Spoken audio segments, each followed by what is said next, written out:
5 wicket നഷ്ടത്തിൽ 243 runs എന്ന വൻ ടോട്ടൽ സൺറൈസേഴ്സ് ഹൈദരാബാദിന് മുന്നിൽ വെച്ചതോടെ തികഞ്ഞ വിജയ പ്രതീക്ഷയിലായിരുന്നു മുംബൈ ഇന്ത്യൻസ്.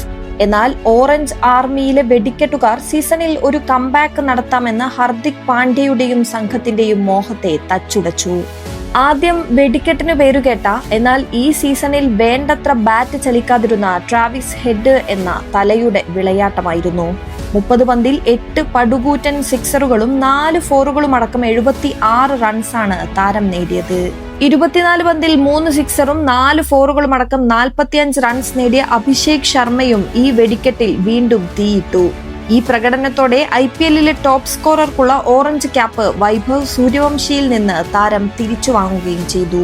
9 മത്സരങ്ങളിൽ നിന്ന് 425 റൺസാണ് അഭിഷേക് നേടിയത്.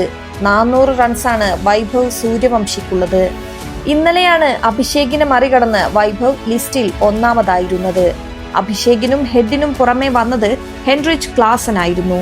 കഴിഞ്ഞ മത്സരം മുതൽ ഗിയർ ഷിഫ്റ്റ് ചെയ്ത ദക്ഷിണാഫ്രിക്കൻ താരം 30 പന്തിൽ 4 സിക്സറും 7 ഫോറുകളും അടക്കം പുറത്താകാതെ 65 റൺസ് നേടി.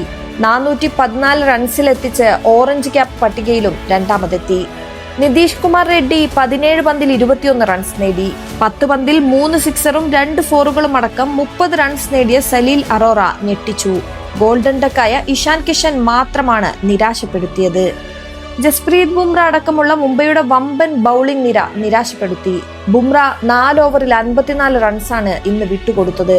ഏറ്റവും കൂടുതൽ റൺസ് വഴങ്ങിയതും ഈ പ്രീമിയം ബോളർ തന്നെ. അല്ലാഹ് ഖസൻഫർ 2 വിക്കറ്റ് നേടി. നേരത്തെ റിയാൻ റിക്കൽട്ടന്റെ അപരാജിത സെഞ്ചുറിയാണ് മുംബൈയെ വൻ സ്കോറിലേക്ക് നയിച്ചത്. താരം 55 പന്തിൽ 8 സിക്സറും 10 ഫോറുകളും അടക്കം 123 റൺസ് നേടി. 22 പന്തിൽ 3 സിക്സറും 5 ഫോറുകളും അടക്കം 46 റൺസ് നേടിയ വിൽ ജാക്സ്, 15 പന്തിൽ 31 റൺസ് നേടിയ ഹാർദിക് പാണ്ഡ്യ, 17 പന്തിൽ 22 റൺസ് നേടിയ നമാൻധീർ എന്നിവരും ഭേദപ്പെട്ട സംഭാവന നൽകി. ഹൈദരാബാദിനായി പ്രഫുൽ ഹിംഗെ 2 വിക്കറ്റ് നേടി. ഈ തോൽവിയോടുകൂടി മുംബൈയുടെ പ്ലേ ഓഫ് സ്വപ്നം ഏതാണ്ട് അവസാനിച്ചു.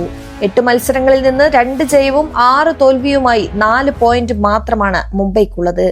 ഇനിയുള്ള എല്ലാ മത്സരവും ജയിക്കുകയാണെങ്കിൽ പോലും കാര്യം പ്രയാസത്തിലാകും.